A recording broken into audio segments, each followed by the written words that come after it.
All right, we are now live. Elon Musk has just become the world's first trillionaire.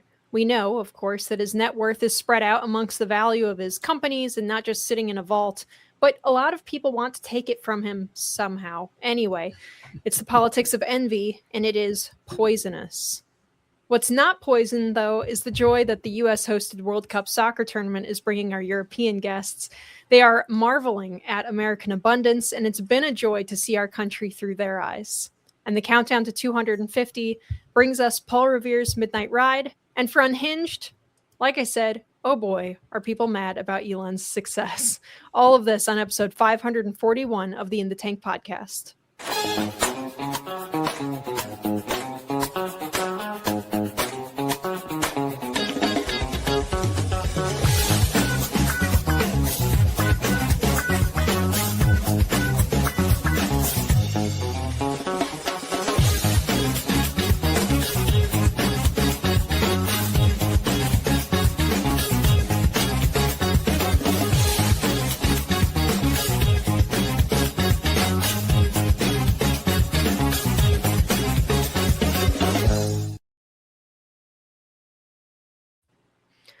All right, welcome to the In the Tank podcast. I'm Linnea Lucan, your host, and as always, we also have Jim Likely, Vice President and Director of Communications at the Heartland Institute, Sam Karnick, Senior Fellow at the Heartland Institute, and Chris Talgo, Editorial Director and Socialism Research Fellow, also at the Heartland Institute.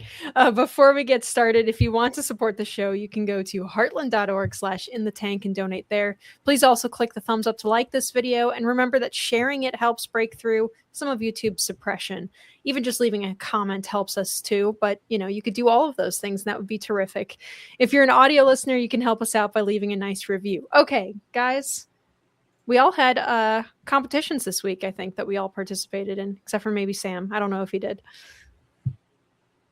No? All right. Yeah. Well, I mean, is that a cue for me to mention that Chris and I on Monday participated in a golf scramble? And there it is. There's a picture of all of us there. Yeah, I look pretty slovenly. I'm sorry. It was after about 12 holes. I was a little tired, but we had a great time. And it was all for a good cause. It was to support Tunnels to Towers, the charity that helps the families of those first responders killed at 9/11. So great cause and a great time. Yep. And I shot in a Sporting Clays tournament this weekend. Also a charity event for an individual who passed away, his family, and it was really cool. Although not cool temperature-wise, though, it was like 90 degrees. But we still had a great time. I shot terribly, but I'm gonna move us along here because I don't want to. Jim failed to mention that we shot 300 par. That's very good. Yes, very good. Especially considering I hadn't played golf in about 8 years. So yeah, we did pretty well. Yeah, we did. All right. So we are going to jump right into Unhinged here. Elon Musk has a lot of haters. A lot of haters. So our Unhinged topic today is directly related to our main topic. We have some clips for you guys in case you think I was exaggerating about how mad various liberals and socialists and whatever are about the news that Elon Musk has just become the world's first trillionaire, first and only, and probably first and only for a long time too. I think the next nearest is significantly below $1 trillion still. So, Jim, I think we have a clip here. Let's grab Musk hate. Is probably one of the most unintelligent billionaires I have ever met or seen or witnessed. Being a freeloader, and a selfish and disrespectful one. And for misappropriating black vernacular for misogynistic purposes, Elon Musk is the absolute worst. The world's richest freeloader evidently has a very thin skin. Elon Musk kind of turned out to be and I don't want to be driving the car built and designed by Elon Musk is incompetent. He's incompetent. He's a thief. He's a Nazi. Musk is a pathological liar. He's a criminal. He's a sociopath and a ghoul. Cannot say that someone like Elon Musk is an intellectual. Really what he's up to is, snorting ketamine and tweeting at all hours of the day and night. The guy's a joke, right? He really is a joke. The more I hear him talk, I'm astonished at how dumb Elon Musk is. But look at what he did with SpaceX and Starlink and all these companies. He's got to be somewhat intelligent. The more I hear him talk, the more I'm like, holy fucking shit. This dude tripped over his dick and became successful. So, anyway, is that Sam Harris? Man, how far have some people who used to be considered intelligent fallen? That's what TDS will do. But yeah, so that's very pleasant and nice. And we also have this longer video by Elizabeth Warren, Lizawatha, as we like to call her, Pocahontas. And she had words for when Elon became a trillionaire here. Elon Musk is officially the billionaire. Whoops. Think about that. We're living in a time when more and more people are just hanging on by their Elon Musk is officially the world's first trillionaire. Think about that. We're living in a time when more and more people are just hanging on by their fingernails to survive in this economy. And Elon Musk has more money and more wealth than anyone in human history. I want to be clear. This is not just some fluke. It is a feature of a rigged economy. Donald Trump's big, beautiful bill cut healthcare for millions of Americans to give guys like Elon bigger tax breaks. The tax code rewards CEOs for firing workers and replacing them with AI. Loopholes have allowed Jeff Bezos to pay an effective tax rate lower than a Boston public school teacher. And we are left with a country where a handful of billionaires at the top pop champagne in their $300 million yachts, while working people take on even more shifts to try to pay off their student loan debt. The top 1% of U.S. earners now have more wealth than the entire middle class. We need to overhaul our tax code. We need a wealth tax. And it's about time that corporations paid their fair share. Today's marker should be a wake-up call that enough is enough. Time to make change. Just a quick FYI, she made that video in the back of a limousine on their way to a huge fundraiser with millionaires and billionaires. Just want to make sure that everyone knows that. Yep, and she flies private all the time as well. Yeah, it is always funny. What a hypocrite. It is always funny that, the people who we see the most angry at Elon Musk in particular, not just for his politics that they think are wrong and bad or whatever, but because of his wealth in general, are all wealthy people, which is kind of funny. I talk a little bit more about that in our main topic today, but it is, I don't know, it's wild to watch someone sitting in a limousine talking about how bad it is that Elon Musk has all this net worth. And again, it's not like all of this money is sitting in a vault somewhere, right? Like, this is just the worth of all of his companies combined, all the companies that he runs, and all of the shares of those companies that he owns. You can't tax him on that. But right? you know what they didn't mention? The fact that hundreds of his employees, from janitors to engineers to welders, became instant millionaires. And they didn't say that actually SpaceX started in like a small little garage years and years and years ago, just like Amazon started in Jeff Bezos's garage when he was trying to sell books on the internet. So I take such umbrage with how they try to portray this as he's just this freeloader. Did you also notice that all they did was ad hominem attack him? They didn't have one actual point where they could say, this is where we have an issue with.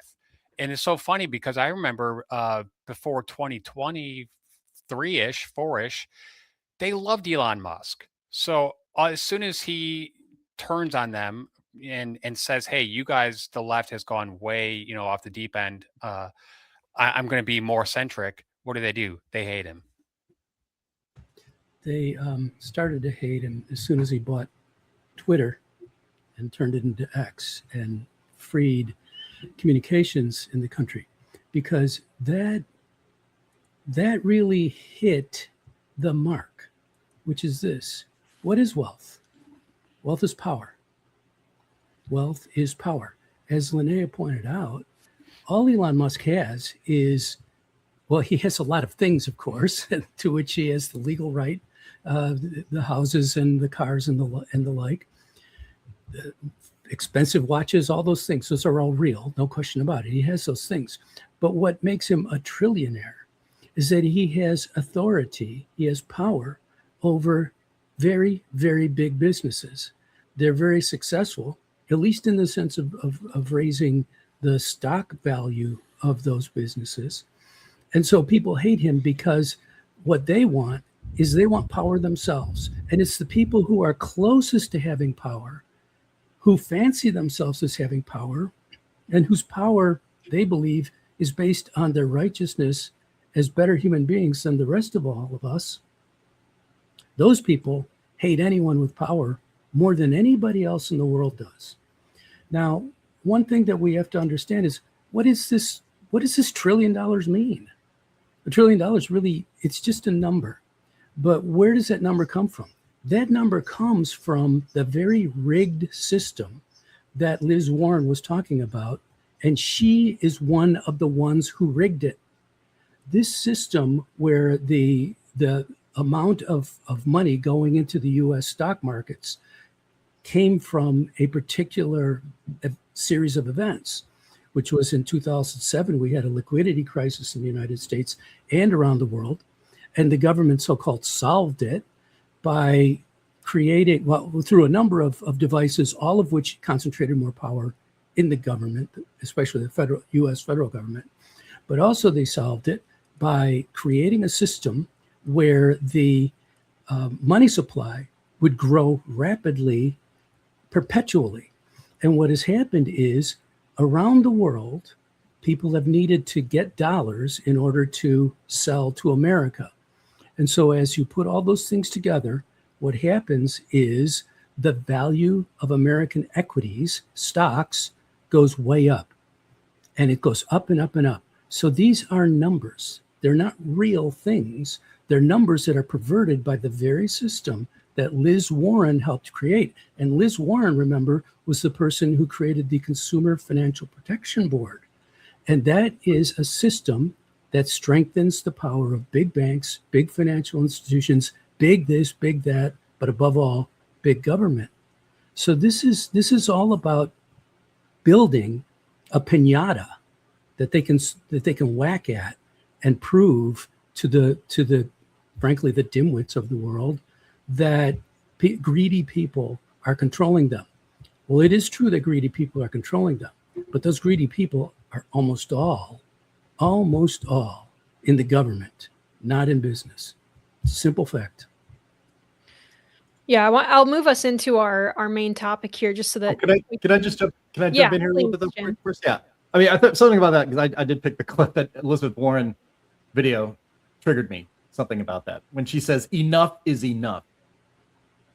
Who the hell does she think she is? What do you mean enough is enough? I mean, like a month ago, Elon Musk was only, I guess, maybe an 800 or a 700 billionaire. And as soon as he gets over this magical, arbitrary $1 trillion, now enough is enough. That's not for you to say. Who the hell do you think you are? If she actually thinks she's the commissar and the grasper of all wealth to distribute as she sees fit.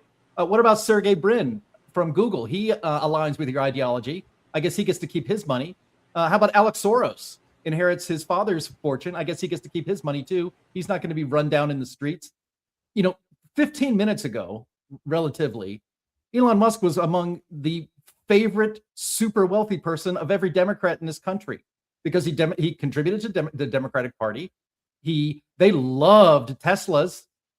And then as soon as he says, you know what, these economic policies by the Democrats are ruinous, I'm going to back this other guy named Donald Trump. As soon as that happened, suddenly Tesla stinks, as we said in the first video we saw, who was senator from Arizona, Mark something, forget his last name for some reason, saying that Teslas suck. It's like, no, well, yesterday you thought they were awesome. And then, of course, they send their brown shirts out there to set Tesla dealerships on fire. Don't you guys remember all of that? But again, enough is enough. The hell with you, Elizabeth Warren. Musk stole nothing from anybody. He did not steal his wealth. He did not manipulate currencies on the global market for his wealth. He exploited not a single person. And as Chris pointed out, his workers got invested in SpaceX. And now you have welders and janitors who have generational wealth now, thanks to backing a really smart horse in Elon Musk. The people that are criticizing him, especially those in Congress, have created nothing of value ever in their entire lives. Not one single thing. Elizabeth Warren, you guys are in charge of a $7 trillion annual federal budget. And I think we now have, what is it, Sam, $40 trillion national debt. Not a single one of the problems that we have spent trillions of dollars on every single year in this country have been remotely solved. In fact, they've all been made worse. Healthcare, homelessness, education, poverty, all of it. And you think you're going to get some sort of populist groundswell to give the federal government even more money through a so-called wealth tax, which isn't actually even taxing wealth. It's like the movie Minority Report, which punished pre-crimes. A wealth tax is punishing pre-wealth because, as you said, Linnea, he is not, Elon Musk is not Scrooge McDuck, doing backstroke through his big pile of gold. That's not how it works. He's worth $1 trillion because he has built an innovative car company. And really more than that, it's because of SpaceX, which nobody else had the balls to do.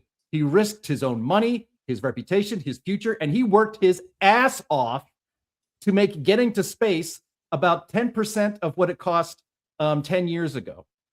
And for that is an amazing innovation that, frankly, nobody else on Earth probably could have pulled off. And you should not care that Elon Musk is a trillionaire. What you should care about is government trying to seize it because they say enough is enough. Socialism never works. Even the soft socialism we have in this country, in the United States right now, obviously has not worked.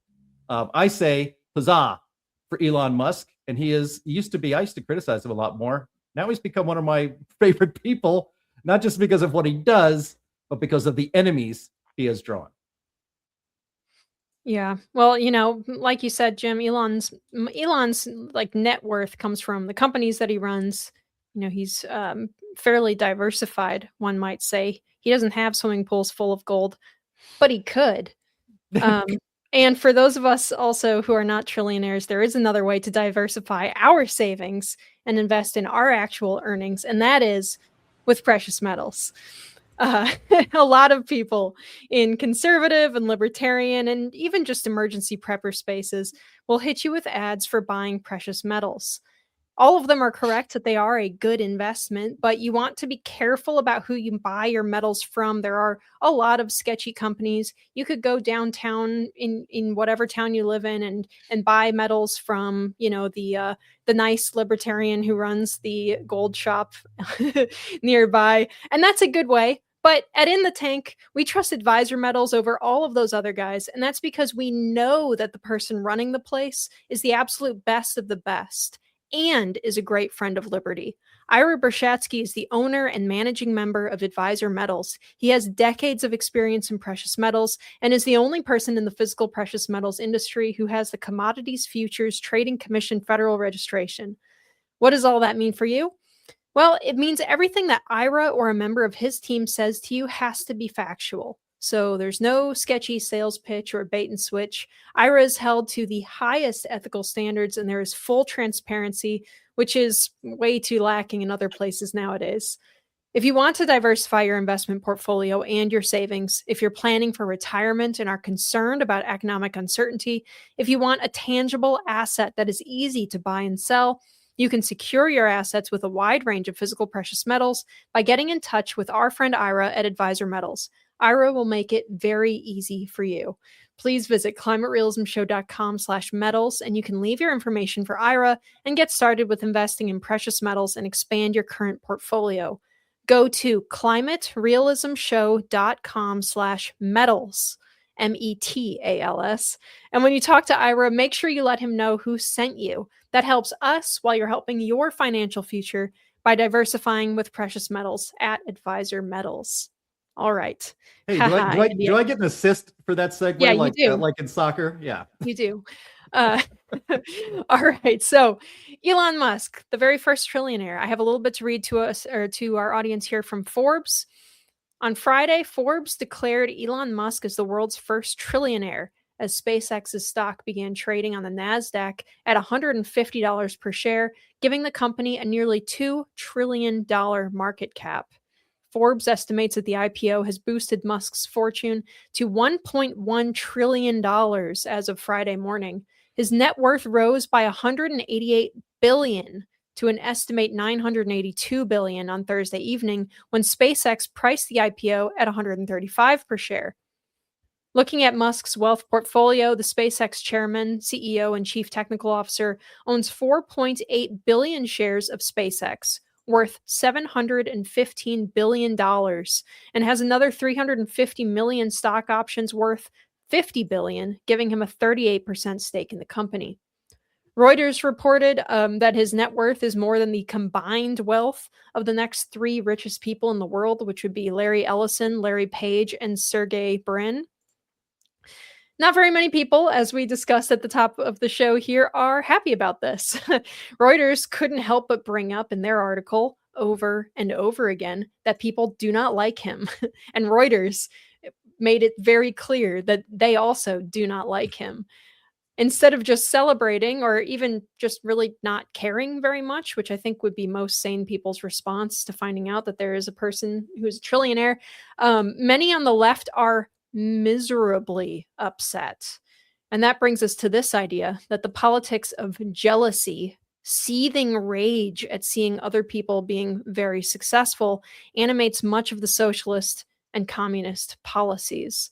So Graham Plattner, and this is the tweet that we have here, the Nazi-tattooed Senate candidate in Maine, tweeted rather ominously, Elon Musk just became the world's first trillionaire. Let's make sure he's also the last. What does that mean? I don't know. Ironically, Chris, Elon might not be, he might not even be a trillionaire without leftist government intervention, like Sam was pointing out earlier, too. Tesla might not have started in the first place without the promise of electric vehicle mandates and all of the subsidies that made them more affordable. Still, it's Elon's ability to actually just look ahead and see what's cool and see what startups are cool and that actually have something going for them that he invests in and hypes to gain public interest so that other people can also see that these companies are cool. That's pretty much how he's created this $1 trillion worth of business assets and these employees and products and services. Why on earth, other than the fact that his politics are different than theirs, and not even that different than theirs? He's talking about universal basic income pretty frequently. So why do they hate his wealth in particular?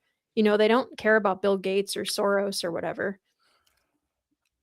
I think this all stems from the fundamental fallacy of socialism and collectivism, which is everything's a zero-sum game. Everything is not a zero-sum game. In the United States of America, Elon Musk came here and he created wealth. He created SpaceX. He created X. He created Tesla. That's what these people don't understand. They don't understand that he came here and he created those companies that then created customers in demand for those products and services. That's what this is all about. So this is, like you said, this is the politics of envy. That is one of the 7 deadly sins. And sadly, these people, they don't want to actually go and be productive and take risks, and like Elon Musk did, and work 24/7, and all the pressure, all the stress and anxiety that comes with that. But then they want to pillory him and say, give us what you have. That's not fair. That's why I can't stand socialism, because it's all about demonizing success and then saying you didn't earn that, and we who had nothing to do with that, we should just get it. And that's not fair. Yeah, and Sam, too, I wanted to know, because it's kind of remarkable. We talk about inflation, we talk about all sorts of stuff. Elon Musk is a trillionaire in US dollars right now. This isn't like Zimbabwe money. Although one could argue that we are slowly attempting to catch up. I mean, one of the biggest arguments that I see all the time is that, especially from the left and sometimes from right wingers who have kind of progressive economic leanings, that it's not possible to earn that kind of net worth ethically, is what they'll say. Right. That's just absolutely wrong. And the reason it's wrong is because you can't unethically earn $1 trillion. You can't do it, because everything that's unethical, frankly, is illegal, because everything's illegal. So if you were to defraud people, so let's say the only amount of wealth you could earn honestly is what number? What number is that? Is it 200 billion? So Larry Page is a thief too. We don't know what the number is, but let's say it's 200 billion. Then the other 900 billion was earned unethically. How did he get that? How did he get that? How is it that Liz Warren, the person who designed the Consumer Financial Protection Bureau that arose in 2009, how is it that she didn't catch him? How is it that that bureau didn't catch them, which was meant to protect consumers from being ripped off by wealthy people? The whole thing is absolutely absurd. What happens here is you create a product that people want. Now, that product doesn't even have to be generating more revenue than it's sending out. You could be running at a loss, but the product is the stock value of it. The product of SpaceX, as the product of Tesla was the future earnings, the expected future earnings. So people looked at Tesla, and now they look at SpaceX. They go, oh, I think this is going to earn a lot of money over time. And I love that he has the Boring Company. That is so brilliant. What Musk has that any great entrepreneur has is he has vision and hard work and courage. Musk takes chances, and he wins because he's good at identifying places where there is a lack of exploitation of value, where there are things that are not receiving the amount of value that they could. And this is how any great entrepreneur, any great business person, or any great person anywhere in any realm works. You could have a filmmaker who notices, those old science fiction movies in the 1930s used to be a lot of fun. Well, they're not fun anymore. What's going on with that? And then he makes a movie called Star Wars and becomes a force. The same is true in any realm, except possibly one, which is government. Because in government, you can rely on force. So Liz Warren can rely on force to get her way. She doesn't ever have to be creative or brave. Is anything Liz Warren does ever brave? Has she ever done anything courageous? Has she ever gone out on a limb? No, none of these people do that. What they do is they get in their echo chamber and scold other people and abuse people on a puritanical moral level to give them more power. No, the way to get real power is to do real things. And the way to get real, or I should say this, I should just limit it right here.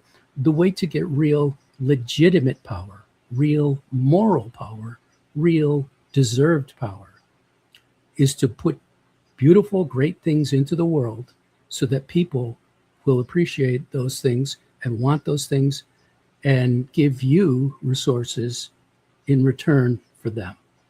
That's not what's happening with the people in that rectangle with all the little boxes in it. They do not do that. All they do is stir up hatred, and it's really rather sad and disgraceful. But everything that Elon Musk does creates value for somebody, and that's why he has $1 trillion. So when you say, let's hope he's the last trillionaire, what you're really saying is, let's limit things. Let's limit what the American people do. Let's limit what immigrants can do when they come to this country. Although he came during his college years, as I recall. But that's the whole point, is government creates limitations. Government doesn't build. The government doesn't expand. And the private sector, normal human beings, building, serving, and trading with one another, they're the ones who build all the good in the world, all of it. And that's why these people hate Elon Musk, because they cannot compete with him on the moral level. And yet they think that's exactly what they're doing. Speaking of morals, I think this is extremely racist because technically Elon Musk is an African American because he was born in Africa and came to America, so he's an African American. And I think this is all just racism. They just don't like him because he's an African American. That's what I think. That's a good take, I think. Yeah. Well, let me just get in here a little bit. But that tweet from Graham Plattner, the commie trying to get into the Senate, I don't think he'll get there. So he'll be a barely remembered footnote in political history. But why, as you said, Sam, why would you want Elon Musk to be the last trillionaire? Why wouldn't you want more trillionaires? How many jobs and shared wealth would America have today if we had 5 Elon Musks? The number of jobs, I mean, it's a conservative estimate that Elon Musk and his companies and the downstream economic effects of those have created hundreds of thousands of jobs in this country. What I would actually like less of are politicians who enter Washington, D.C. as thousandaires and after about a decade exit as millionaires. I think we should look into that. But part of the theme of this podcast today is the politics of envy. Seething rage and jealousy is very toxic. And frankly, it's anti-American. It just is. I mean, and it eventually leads to unrest and violence, which is what I think the left in this country obviously want. You can't have revolution without violence. And we already saw it, as I mentioned before, the vandalizing of Tesla dealerships everywhere, about a year ago. But, jealousy and envy and rage, they are poisonous to the human soul, and they're also poisonous to society.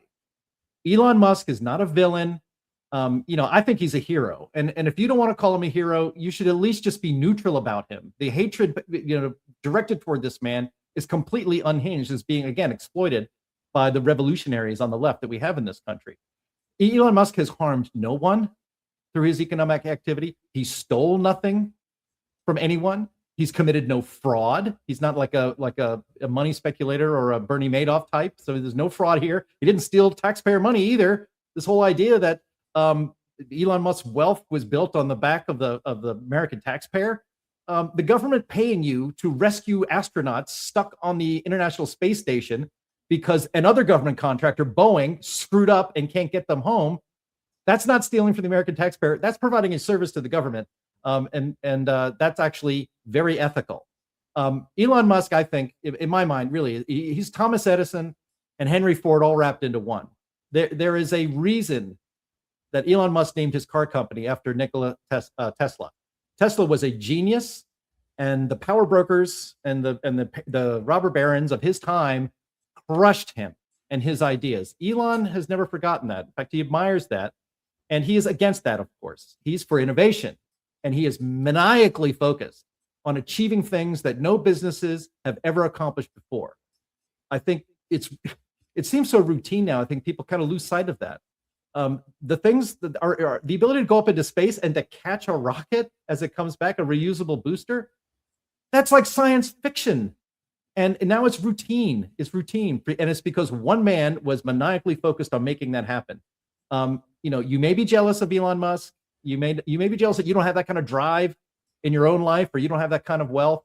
But being jealous of those things just it's the road to unhappiness and ruin for people and for countries. How much of this do you think is, especially from someone like Elizabeth Warren or AOC or any of the other number of politicians who get wealthy in office, how much of this do you think is like projection? They know that they come by their wealth via sketchy means, and so they think that everyone else must also, especially if they have $1 trillion of net worth, boy, they really must have done something, evil or conniving or whatever in order to get that. I think they consider themselves absolutely moral, and that they came by their wealth righteously. When you look at it, their whole premise is that whatever it takes to get things right, which is my way, it's okay. That's why lying and disrupting and paying people to wreck buildings and cars and to close down streets and to beat up people who have small businesses, those things all happen. That's what Antifa is all about. So these people, a Graham Plattner looks at his situation and goes, I'm good. I'm the good guy. I have great plans for the United States, and I'm going to make this place better. The fact that I lied about everything about myself, that I turned myself into an oyster man when in fact I come from wealthy white collar people, and I bought that oyster farm shortly after I applied to run for the Senate, that's all okay, because we need to get rid of the person who's already there, because she's a Republican and she's in the way of perfecting America.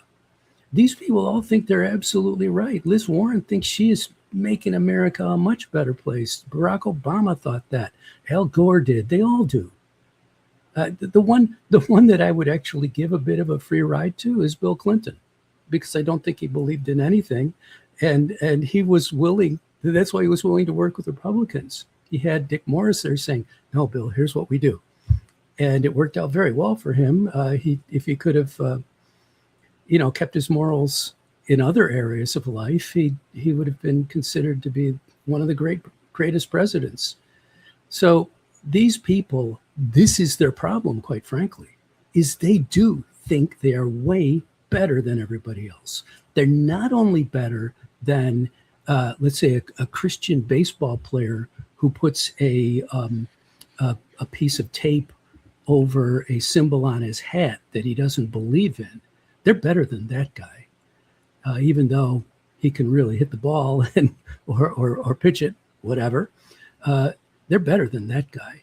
They're better than Jalen Brunson, who just won the NBA championship and said that, no, he misses Texas because he doesn't like paying New York taxes. They're better than that. They're better than Donald Trump. They're better than Elon Musk. They're better than you, Jim. They're better than you, Chris. They're better than you, Linnea. They're better than I am. And they're better than this entire audience. They're better than the rest of us. That's how they see the world, that they are the best of the best. And they're not, and they don't even see it like I'm necessarily the best in talent. They're morally the best.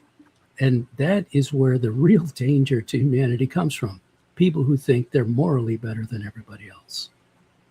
I just have a slightly different take on that, because I remember when Elizabeth Warren about 25 years ago was talking all about the two income trap and how she was so concerned about mothers having to go into the workforce, because she said that the post-World War II economic model in which women were supposed to go into the workforce was actually hurting them. So I think these are very political animals, and they are just putting their finger in the air saying, oh, right now, at this exact point in time in 2026 summer, there's a big portion of Americans, because the schools have done such a terrible job, who think socialism's good. Therefore, we're just going to jump on that bandwagon. I personally don't think Elizabeth Warren really believes in socialism. AOC, I think, is dumb enough, so I think she probably does. But I do think that if someone like Elizabeth Warren knows socialism cannot work, but she just thinks, you know what, this is my fast track to political power. So that's why I think she's jumping on that bandwagon. Yeah, it is. I don't know. It's just crazy. But it was very predictable, because the last couple of years, the kind of socialist leanings have been, completely out. I mean, at least in the past, the Democrats have been pretty socialist for decades and decades. But at least for a while, they had to kind of pretend like they weren't just going to confiscate people's property left and right, Not or that they didn't want. necessarily. I mean, Bill Clinton came in and said the era of big government's over, and he, cut welfare benefits, and he balanced the budget. So, I mean, obviously things, they work like this, they ebb and flow. But I think that the current iteration of the Democratic Party, as we're seeing with the midterms a few months away, is now they are embracing socialism. But I just think when I was a kid growing up in the late 90s, early 2000s, that the Democrats were not nearly as socialistic as they are now. Yeah. Well, in any case, we did see during 2016 and stuff that it seemed like, Bernie Sanders has been a senator for a long time, and he's a Democratic socialist and always has been. And he had a fairly decent chance at becoming president had not the DNC completely obliterated his chances. And So he had no chance. Fired against him. So he had no chance in the end. But if it wasn't that the Democrat Party decided that Hillary Clinton was the way to go, and then later Biden was the way to go, he probably could have made a pretty fair effort. But yeah, it's the politics of envy, and also not for someone like Senator Warren, but for the average person, like you said, Chris, who isn't very well educated on socialism, and apparently also isn't very well educated on what someone's net worth actually means. Because I was seeing commentary on Twitter and some other places of people saying, well, if they confiscated Elon Musk's wealth, then we'd be able to pay for all these different services and stuff, and we wouldn't have a Social Security problem. And my question to them would be, what do you mean? What do you mean if we confiscated his wealth? He doesn't have that. I mean, he does, but it's in the employees, it's in the companies that he has. What would confiscating this stuff look like? Well, do you think it's fair to say that in the post-2008, 2009 financial crisis America, that the system is a little bit rigged, and that a lot of people do think that the American system is not working for them like it once did? Because I do think that's one of the reasons why Bernie Sanders came to prominence in the time period in which he did. And I think that Donald Trump had the same sort of message, but his was a much more free market, go back to American fundamental values and philosophies. I personally agree with that road. However, I do understand frustration, especially among young people, in my own family, who do think that the quote, game is rigged, because it is not working for them as it should. The system is rigged. The excessive money expansion, I'm not going to get too deep into this, but just hang on one second. Excessive money expansion creates great wealth for those who already have money, because they get the shrunken money earlier, and they can benefit from it. That's a well-known economic fact, that inflation strengthens the concentration of wealth. And so we've been doing this since 2008. And that's the real problem here. The system is rigged. I don't know that it was necessarily deliberately rigged to benefit a few particular people. I don't think that's really quite what happened. I think that it was just real stupidity that did this, and absolute negligence. Because when you disconnect the dollar from reality, then reality is going to suffer. Because the dollar gives you your prices, and your prices give you the explanation of what something is worth, what it's really worth to people. And so producing goods and services, when you are making things for other people, you're trading it in terms of dollars. When you corrupt the dollar, and the dollar's been incredibly corrupted since 2008 in particular, the near zero interest rate system. When you do that, you create bad signals. And those bad signals lead to this concentration of wealth that I mentioned and that we're all talking about. So the system does that. There are ways of turning that around, and I've written and spoken here about those ways we can do things.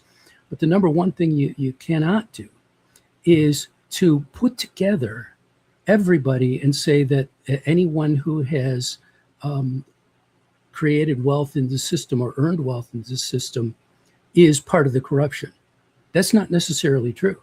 Now, people point out that Elon Musk took advantage of the laws and mandates that people should buy electric vehicles. Yes, other people were trying to do that too, though. They weren't as good at it as Elon Musk. And Elon Musk, frankly, now is taking advantage of the ineptness of government in space. So these are all things where he is doing things that people want, even that people in the government want.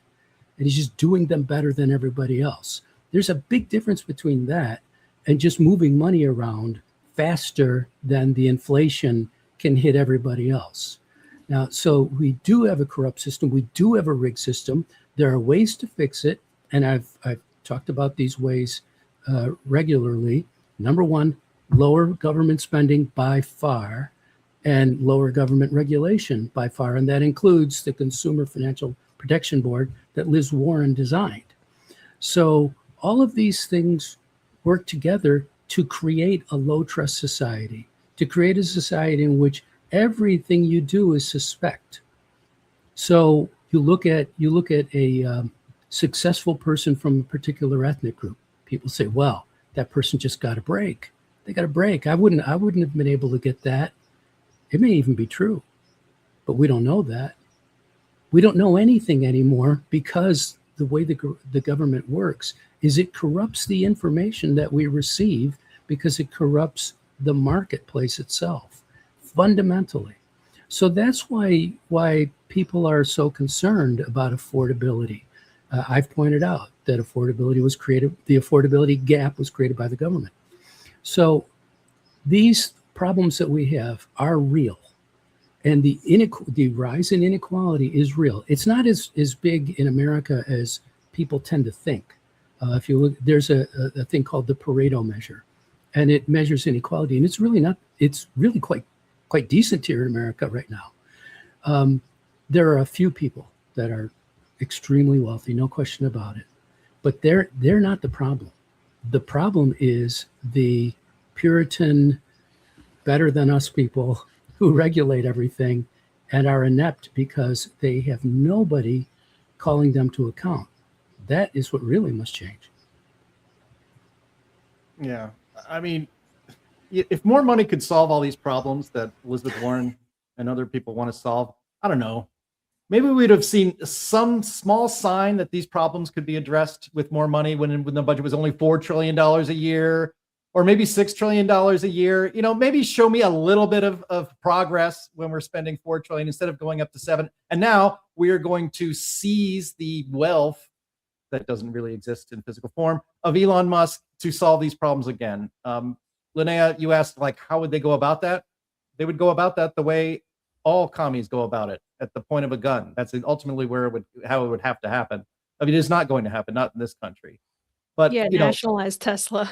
yeah, nationalize Tesla. You'll have the world's most expensive, you know, driveway paperweight, I guess. Boy, I that don't would know. really be a Ouroboros, wouldn't it? Yeah, yeah, it A would be. company that probably for the most part exists based off of subsidies and mandates, owned by government.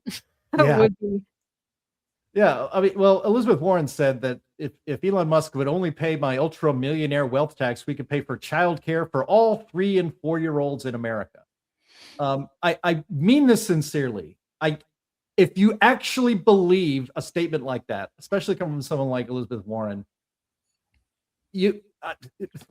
I don't know, don't participate in our democracy, to be honest, because everybody and anybody with a brain, operating well enough to participate in the future of this country and making those decisions would have to know that, okay, let's say there was $1 trillion for this pet program that she wants to do. We all know that 80% of it would be stolen, and there'd be all this grifts and kickbacks, and you probably end up at about 7 3-year-olds and 5 4-year-olds getting daycare. But that's even putting aside the fact that the federal government and our tax money should not be providing daycare for people. That's a completely different issue. But as we're having this discussion, I remember now why especially Democrats hate with the heat of 1,000 suns passion, why they hate Elon Musk.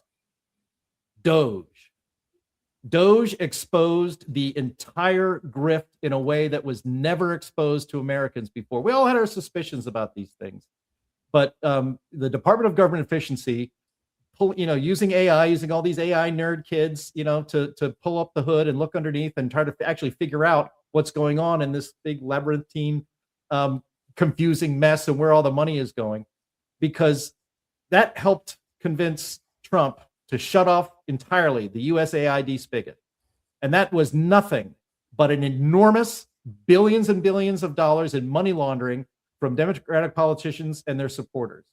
And round it goes. And so if you wonder why somebody can come into office, like, I don't know, Ilhan Omar, with a net worth of about $70,000, and then 10 years later have a net worth of $10 million, it's this sort of thing. It's because of this. I have a strong suspicion it's because of this. But USAID was nothing but a social program for Democrats and their supporters, and for get out the vote stuff, and for things internationally. Doge is why they hate Elon, with that kind of a passion. And so, mystery solved. Yeah, I think you're absolutely right. Well, guys, I'm going to move us along to our Elon next Musk topic is here. And whoops. The next couple weeks here, as we lead up to the 250th anniversary of the United States' Declaration of Independence, I really wanted to have some positivity towards the end of the shows, especially since, on this show, we talk about economics, we talk about all of that stuff, big tech, AI taking over the world, whatever it is. It's all very bummer, frankly. No, God! Very much a bummer. But recently on Twitter, there has been, and also just across Instagram and all sorts of other social media sites, there's been kind of this bright shining little light here. And I never thought I would say this about this particular topic, but Patrick Snow from Heartland Impact wrote a really great op-ed on this, and we thought that this topic would be a nice lighthearted thing to share with you guys. Apparently, some kind of soccer tournament is happening. I don't know. I thought soccer was a sport for kids to play after church, but anyway, it's got the South crawling with European tourists who are, for the very first time, experiencing things like Bass Pro Shops and the Redneck Riviera, and very importantly, Buc-ee's.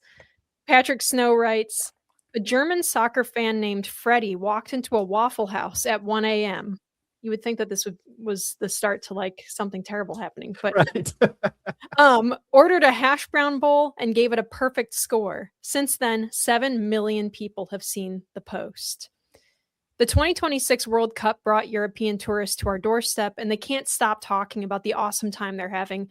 A Swedish visitor named Elsa went viral marveling at ranch dressing and the simple sight of a yellow school bus. A Scottish fan named Sean documented being welcomed to a Texas barbecue and put American mac and cheese near the top of his all-time foods list. Another German fan watched a military flyover before a match and admitted, in the meme-centric phrasing, that the European mind cannot comprehend it. Here's the part that shouldn't be overlooked. Everything our new European friends are experiencing is a result of America's economic freedom. Buc-ee's wasn't designed by the government. Thank God. No central planner mandated 120 gas pumps, freshly made brisket, and a home goods section full of affordable tchotchkes. The European mind struggles to comprehend American abundance because the European economic model is not built to produce it. When you tax and regulate the life out of an economy, you don't get Buc-ee's. You get a tiny petrol station with 2 pumps and a bathroom that costs €1 to use. The best real-world example of this contrast is that the average person living in America's poorest state, which I believe is Mississippi, has a higher income and greater purchasing power than the average EU resident. Abundance is the byproduct of human innovation, made possible only when the government gets out of the way. Our vast resources were not handed to us by the state. They were cultivated by the greatest American minds over the past 250 years. As we approach America's 250th birthday, we should reflect on this lesson. Being American is more than simply living here. It means embracing a culture of freedom, abundance, and neighborly generosity that no other nation has matched. These European visitors now understand, perhaps better than we do, that the everyday conveniences we shrug at are things the rest of the world only dreams of. And I'll add here, besides Patrick's writing, that I think only America could have produced the world's first trillionaire as well, not counting Zimbabwe. The greatest country ever conceived did not happen by chance. It was a vision of the founding fathers who valued liberty above all else. Our job is to remember that and to keep choosing the freedom that made the abundance possible. Welcome to America, Freddie. Grab a big gulp. The refills are free.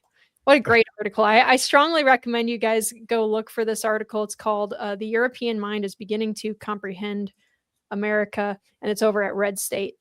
Fantastic piece by our friend Patrick from Heartland Impact. So we have a couple of clips of some of the European tourists that have gone viral. They're fantastic. They're heartwarming. So we can go, let's see. Let me see which one. Which one do we want first? Yeah, let's go with Buc-ee's French comedian. Okay. This is a comedian. This is not an actual review of Buc-ee's, but I think it's hilarious and it's actually pretty representative of most Europeans' reactions to going to a Buc-ee's that I have seen. End of the world in the US, and it's called Buc-ee's. They say it's a gas station, but that's a lie. A gas station has a sad sandwich and a coffee machine that never works. This place has 120 pumps. 120. Why? Are you refueling the US Air Force? Are you preparing for an alien invasion? That's terrifying. And the mascot is a beaver in a baseball cap. I saw grown men taking photos with a statue of a rodent. In France, we have revolutions. In the US, you bow down to a squirrel on steroids. And inside, the aggression. A man with a knife screaming, a fresh brisket on the board. Sir, calm down. I just want sparkling water. Don't kill me. But I have a problem. I wanted to hate it. I wanted to be the superior Frenchman snob. But then I ate the beaver nuggets. I don't know what is in them. I think it's sugar, butter, and pure methamphetamine. I ate one, then I had the whole bag in the parking lot like a wild animal. And the toilets, I have to admit it, but they are nicer than my apartment. You could eat the brisket off the floor in the bathroom. It's cleaner than the hospital. So I have failed. I came to judge and I stayed for the snacks. I don't have the hat, but in my heart, I am wearing the hat. God bless the beaver. Good So real. Get that for us. That's great. That is what Buc-ee's is about. Buc-ee's is not about the pumps. It's not about the food. It is about clean bathrooms at a rest stop. Amazing. For sure. All right. We also have a video here. America Brit. Been lied to my entire life about America. America, it is happening. Do you see it? people who aren't American who have traveled to the World Cup are realizing they've been lied to. Before traveling to America, foreigners would just think America is this place they would hear about on the news all the time. It's a horrible place. But when you strip that back, like I've been doing for years, traveling America, so many different states, you realize the beauty of America, the different cultures, how amazing the people are. And the World Cup has allowed people outside of America to see America through their own eyes, not through their country's media eyes. This is incredible, and I couldn't be happier for America. The world is realizing when you strip back the negativity you get and you realize how beautiful America really is. It is the best. It is the reason it is my favorite country on planet Earth. Every state is like its own country. You have so many different cultures, so much beautiful scenery, and people are realizing it. People are finally realizing it. And I couldn't be happier. I couldn't be happier for America and Americans. America, I'm so happy for you. Yes! Yes! All right. So that's just wonderful. I saw someone, I don't remember who it was that made this comment, somewhere on Twitter or X, whatever it's called. They said that the reason why this particular situation is different from all the other times that Europeans come and visit America is that the World Cup is forcing Europeans to go to Alabama and Texas and Kansas City. Yeah, Kansas City, like flyover country parts of the country.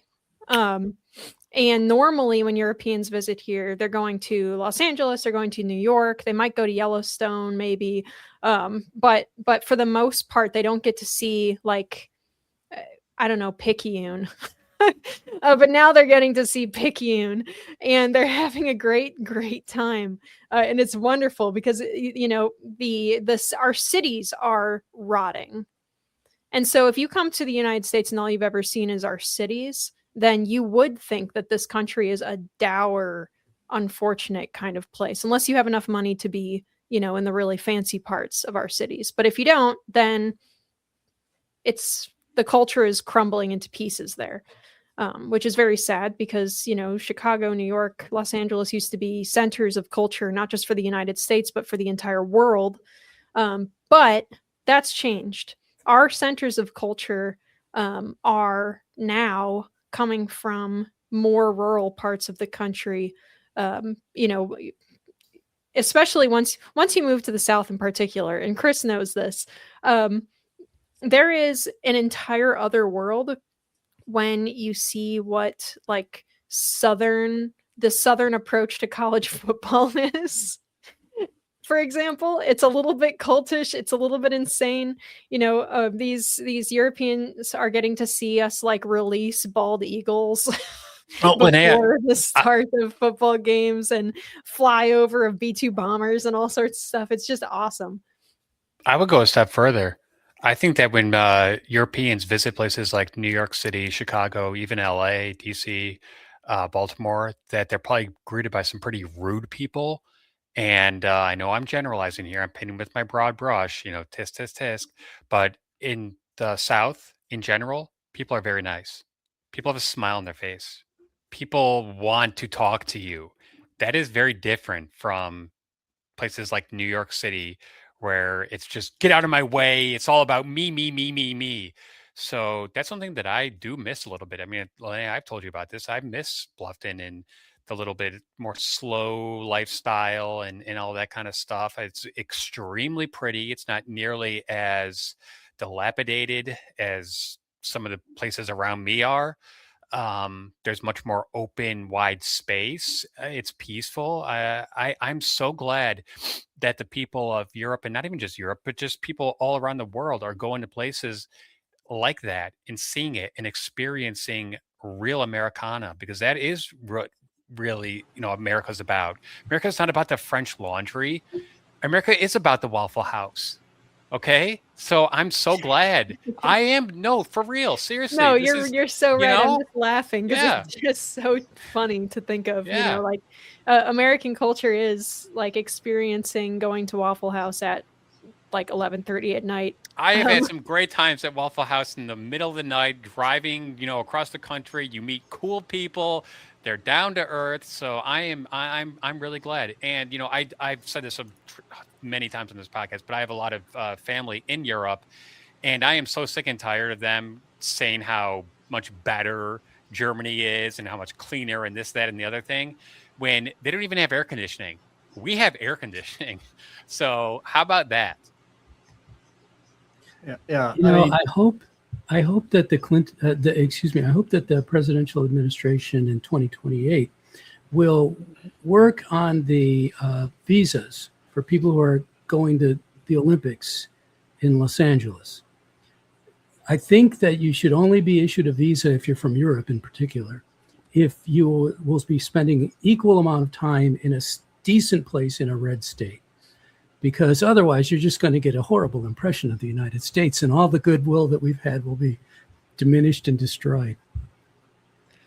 That's my policy idea. Well, America is awesome. And that's what that Brit doing that sit down video said, or in his car video. But one of the important things that he said there was that Europeans now, because they've just been, fanned out across America, if you want to follow your team, you have to drive from, say, Miami to Kansas City. So you got to drive through the South, right? And you see all that, and they're just amazed. Or you have to drive across the Midwest. I saw a video of a European driving across Indiana, and it said, this is exactly as I imagined America would be. Beautiful rolling farmland. I know you're in Indiana, Sam. And it's that iconic thing. And I think a lot of us kind of take that for granted. But I think one of the most important things he said was that so many Europeans are now seeing America through their own eyes and not those of their media.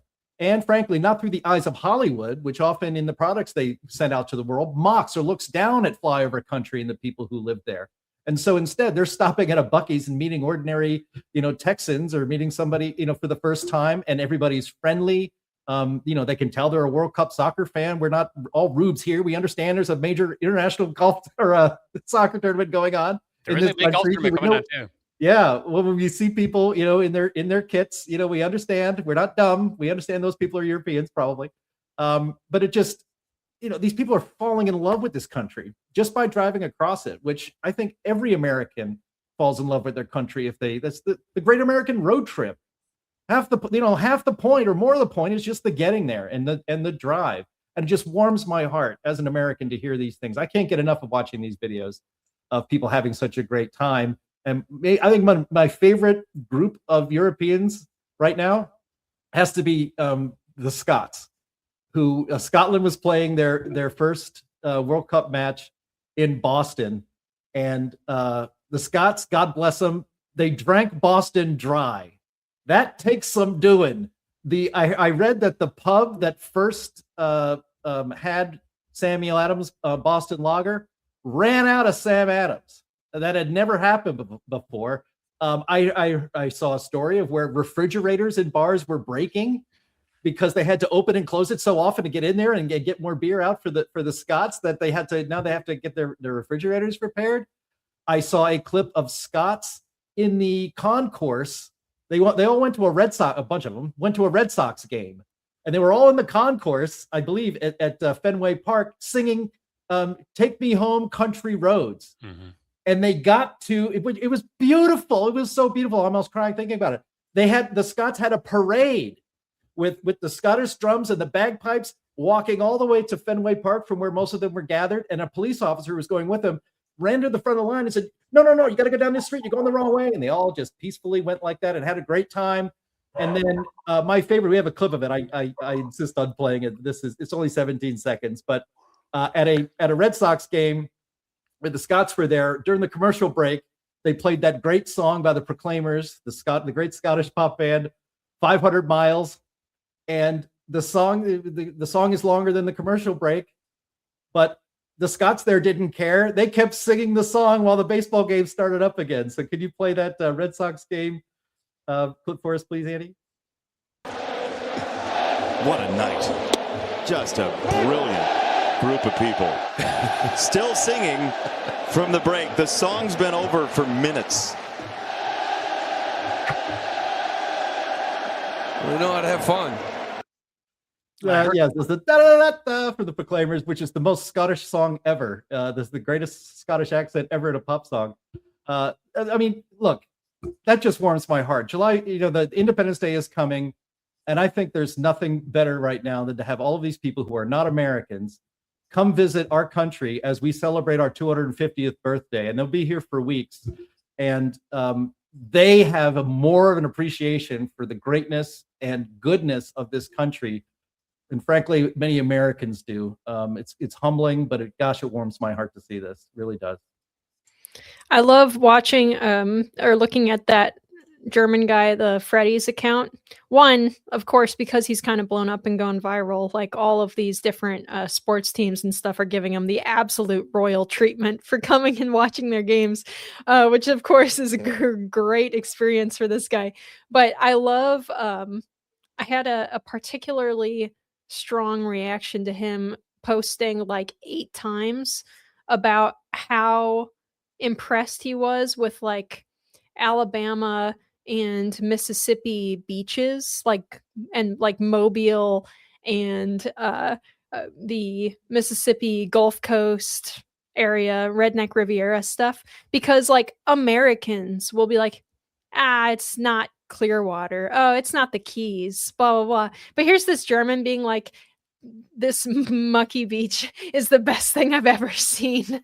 And loving like the Bass Pro Shops. And of course, before the show started, I said it was a shame that he didn't get to the Memphis one. That's literally just like a giant pyramid.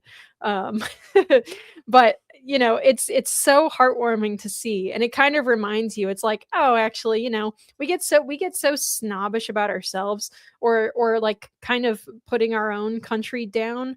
Parts of the country that, you're like, oh, well, I can go vacation in a better spot. Like where I live now, the beaches in Beaufort and Hilton Head and those it's not clear water, like pretty beaches or whatever, but tons and tons of people internationally come here too.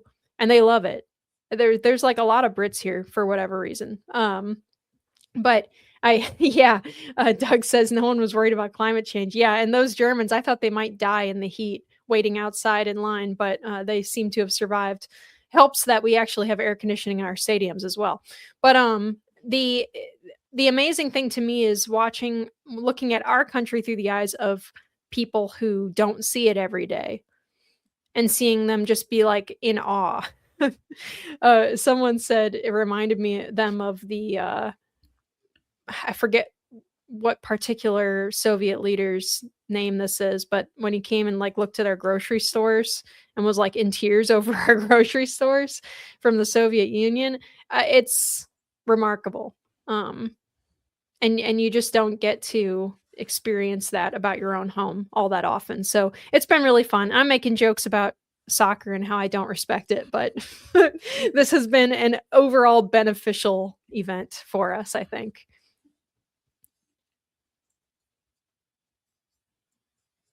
Nothing? No. All right. I've talked a lot. Okay. I wanted to let Chris and Sam get in there and say something, but yeah. All right. Well, played it out. I'll move us along here though, because this actually, once again, I attempted to relate our final topic, our countdown to 250 topic, to our previous one, which is on, these Europeans seeing our like real rural culture, our national mythology. The anecdotes from that multi-year war and the decades leading up to it highlight what's important to us. What survives from that time period highlights like what our values are as Americans. So today I want to talk about one of the stories that we've preserved, one that every single one of us in the United States learned in elementary school, alongside those like simplified caricatures of Columbus in 1492 and the Pilgrims at Plymouth and the first Thanksgiving and George Washington and the Delaware and all of that stuff. And so we have a little bit of a poem written by Henry Wadsworth Longfellow, which is probably the reason why Paul Revere's story in particular survived this whole time. A little snippet from it is: 1, if by land, and 2, if by sea, and I on the opposite shore will be, ready to ride and spread the alarm through every Middlesex village and farm, for the country folk to be up and to arm. And we all had to read that poem in elementary school, and in some cases memorize parts of it. That little bit of it where it says 1 if by land and 2 if by sea is probably the part that I remember the best. But anyway, this story, we know how it went. What some of us might not have known is that Revere was a silversmith, and he was also a member of the Sons of Liberty. He was a coordinator of the Boston Tea Party, and he most famously, of course, was a courier for Patriot forces even before the war actually began. So, April 18th, 1775. The British were planning to go and destroy Continental supplies and weapons that were being stashed at Concord. It was also believed that John Hancock and Sam Adams were going to be arrested in Lexington. And they would be targets in general of a British raid on Lexington. So this night of April 18th is considered by some scholars to be the real first start of the Revolutionary War. Revere traveled rapidly from Boston to Lexington, and he was warning people in towns along the way and successfully got to Adams and Hancock. And supposedly one of the night watchmen at the house that they were staying at scolded Revere when he rode up, for making so much noise and shouting and stuff when people were trying to sleep inside. And Revere goes, "Noise? You'll have noise enough before long. The regulars are coming." And that's where the British are coming stuff comes from. Revere, unfortunately, was stopped by the British near Lincoln. But the Midnight Ride wasn't just about the heroism of Revere. It was actually that it's an icon of that kind of classical American culture where neighbors are helping their neighbors out. They're not leaving anyone to dry. There are a ton of people who were involved in the Alert Network. It never would have worked if when Revere or the other riders rode into town, people, looked out their windows and kind of shrugged and went back to bed. It was a massive relay, basically. Every town had people run out of their homes ringing church bells and firing guns, and then they would send people on short missions to warn people who lived at farmsteads far out in the countryside and the rural areas. There were multiple riders carrying the same message on different routes to make sure that as many people as possible were alerted and to make sure that news reached Concord, even if one of them was captured, as Revere ended up being captured. So when the British finally did get there, they found that the colonial forces were ready for them, and the Battle of Lexington happened the very next day. And even afterwards, and this is kind of fun, and once again, reminds us of kind of the American spirit. The British were shot at and harassed by guerrillas along the country roads everywhere they went throughout the countryside. And I bring this up because this image is just so American. And I think that we forget some of that. And I especially think after COVID, we've kind of lost this character. And I think the COVID pandemic didn't cause it, but it highlighted that we had lost some of this character. I think particularly to the idea of people calling the cops on their neighbors for having too many cars in their driveway during lockdown or whatever. It's kind of it's this, like I said, highlight of American culture and of the American ethos. Each one of the things that we preserve from our founding, all these different small anecdotes. Paul Revere's story is important, but it's not, it wouldn't have been preserved the way it was had it been less emblematic of the American spirit early on. And I wanted to highlight this one because it is one of the most iconic stories of the American Revolution. And I thought that it was a really good example of the countryside neighborly ethos that America used to really be, kind of famous for. But I'm afraid sometimes that it's lost. But the recent stuff with the World Cup reminded me of this. And it's been a real joy to watch. Well, simply put, Paul Revere was a hero because had he got captured, he would have been killed. And you're right. He did save the American Revolution, arguably, because the Redcoats were coming. And he did warn some very important leaders to get out of the way and flee, and he did it in the nick of time. So had that famous ride not happened, who knows what the outcome would have been, but it probably wouldn't have been as good for America as it turned out to be. And then, so Linnea, I think you bring up such an interesting point about neighborliness and community and communication, all that. And I can't help but wonder if the technology has been a big part of that. Because guess what Paul Revere had to do? He had to go ride and show face to face, this is what's happening. He didn't just text everybody on a text chain. So I worry, I guess, if the technology that we've become so accustomed to is actually driving us farther apart, making us lonely, or making us more stressed, depressed, all that kind of stuff. I mean, I've read books about this, and especially for younger Americans, I think this is something that they're going to really have to deal with. I've said this also a lot of times in this podcast, that I'm very glad I grew up when I did, before the screen invasion. I remember when, if you wanted to go get all the kids in the neighborhood together to go play baseball, what would we do? We'd hop on our bikes and just do it. We didn't text. There was none of that stuff. So it was just a different era. It was, I think, in many ways, more neighborly. I don't know if we're going to go back to that, though. That's what's kind of sad. Several years ago, I learned, probably watching like Food Channel thing or History Channel thing, that there's like a tavern tour of Paul Revere's ride, because of course, he'd stop briefly at taverns as he went along, and maybe had a sip along the way, and pubs and stuff. And what better places to spread news, late at night, especially back then, than the local taverns and stuff, which were community gathering places as well as watering holes.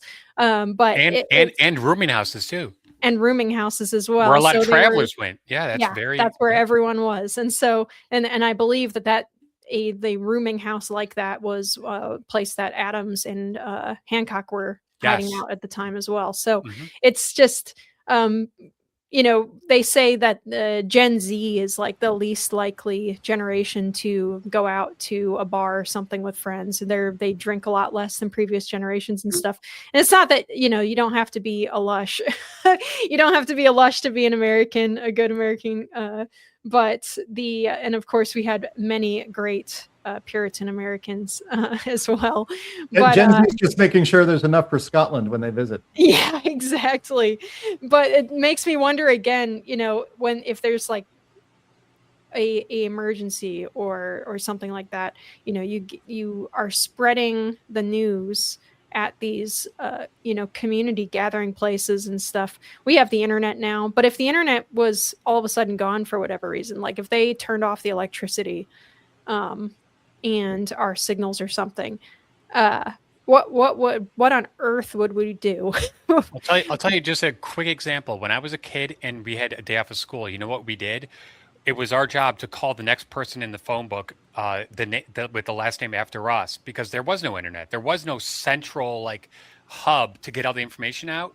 So that, I think, helped cultivate relationships, because I can't remember who was the person in the name in the school directory after me, but I probably called and interacted with them several times during the year just to make information, because it was that's how we got information and announcements and stuff. So Jim, you live in a house. I live in an apartment building, so it's a little bit different, but I do remember when I was in a home with a bunch of neighbors, we all looked out for each other's homes. If I forgot my key, I could go over to Jane next door and she would always give me an extra key. I don't have that sort of connection with many of my neighbors now, because it's just a little bit different. But I was just wondering if you have that in your neighborhood. Oh, 100% have that in my neighborhood. My neighbors on each side of me, we get along just great. We watch their cats. They watch our cats when we're gone. Other neighbor, we're borrowing tools from each other and helping each other out and keeping an eye on each other's homes when people are away. And we share drinks and lunch and other things together. It's that sense of community that makes all the difference. And Linnea, you're right. I mean, obviously it was very different back then, but it was because of that shared sense of community that it made it so that Paul Revere was able to finish his ride without being caught and killed. That's a big part of it. Well, Revere didn't finish. Revere didn't make it all the way. He did get captured. There was only one person in their party that made it, and Revere was not him. But his I guess the reason why his story survives above all the others is because of the others in his group, is because he was a son of liberty, and he was like making silver etch pamphlets and stuff for like anti-British propaganda purposes. So he was kind of well known for that, which is, I guess that's probably why. But yeah, he didn't make it actually. Yeah, But yes, you're right. Of course, I meant the mission being a success is what I was getting at. So, yeah, I think this actually ties back to our wonderful good news discussion about all these Europeans visiting America and discovering it's not just they don't. If you watch these videos, they're not hard to find. They don't just talk about the fact that Buc-ee's has 120 pumps, although they're amazed at that. It's not just that they can go to a Waffle House at 3 a.m. and get a waffle and smothered and covered hash browns and all of that good stuff. It's their experience among Americans and our real genuine warmth toward our fellow man, but especially visitors in this country in regular America, not necessarily in New York City and in a lot of the other in Los Angeles, and especially not in Washington, D.C.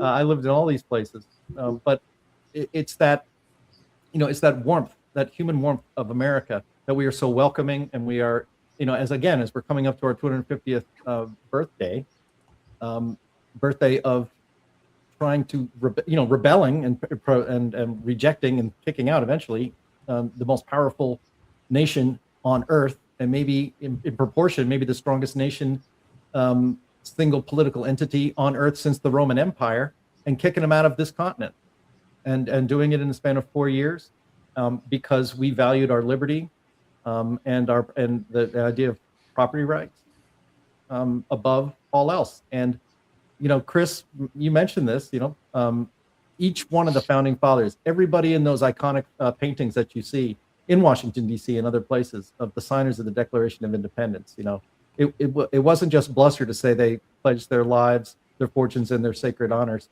They all would have been hung summarily, maybe even without a trial. As Benjamin Franklin famously said, we all hang together, or we're for sure going to hang separately. So it seems to never be emphasized enough what that generation was willing to risk for their own lives, to better their own lives, and that we are the inheritors of that. If you read history, sometimes it's really hard to imagine a modern human being to put themselves in the time of even just a few hundred years ago, let alone 4,000 years ago. Humans and our brains and our desires and our urges and our instincts are the same 300 years ago as they were 1,000 years ago. So if you were somehow magically dropped in there, you might speak a different dialect, you might not understand every word that is spoken, but it is still, humanity has not changed in that way. When I was a kid, I used to, I'd love to have a time machine because I would just love to go back and spend a week. I used to love the show Quantum Leap. I would just want to spend a week in revolutionary Boston. I won't change the timeline. I'll be very low key, but I want to walk around and see and hear what's happening here. It's just amazing. I know, Chris, you love American history because you taught it in school, but to me, this is such a special time because I love my country, and I love the good hearts that are in so many Americans and so many other fellow human beings, and it just fills my brain with information and my heart with joy. So I just want to highlight real quick that this is why America is not a nanny state. We depend on each other, and that is so much more powerful, so much better than depending on a government like they do in Europe, where the government will take care of me. The government will make sure.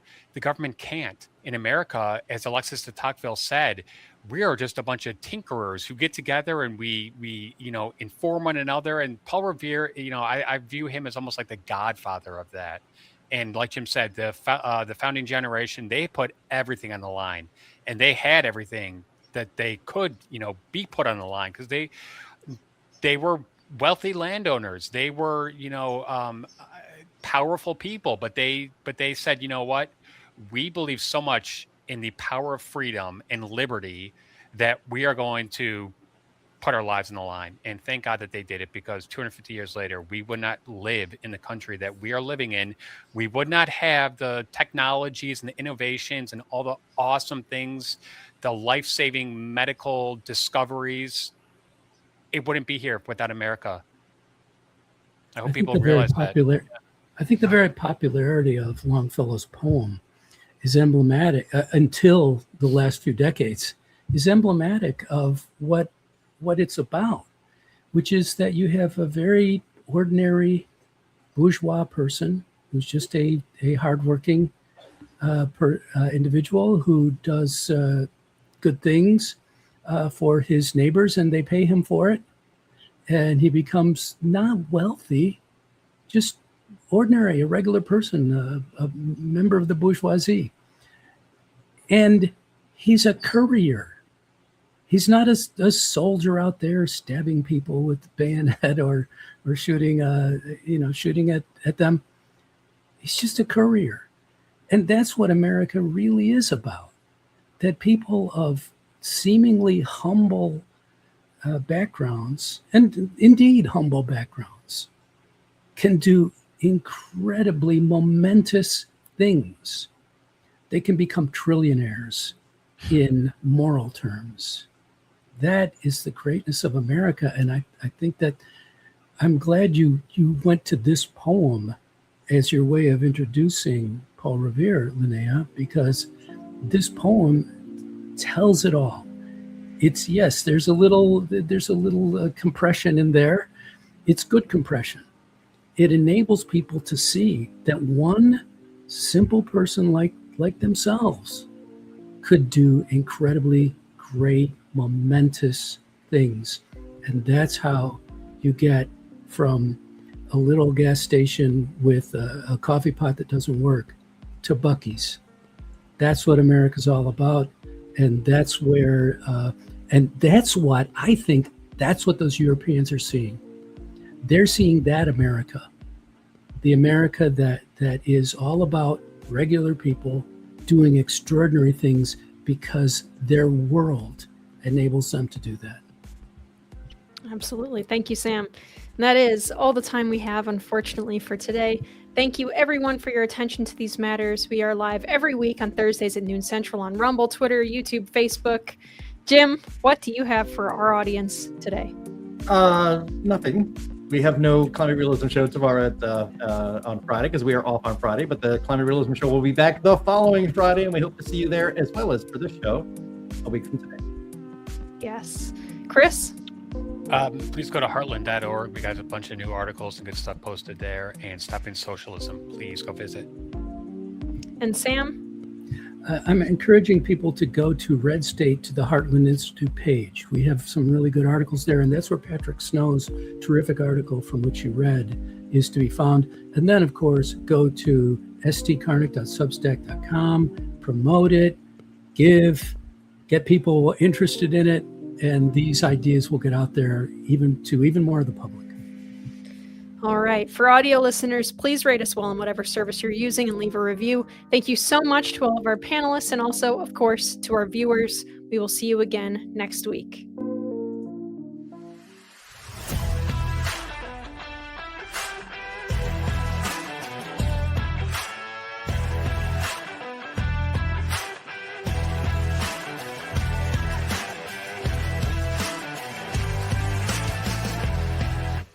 Doesn't anyone notice this? I feel like I'm taking crazy pills!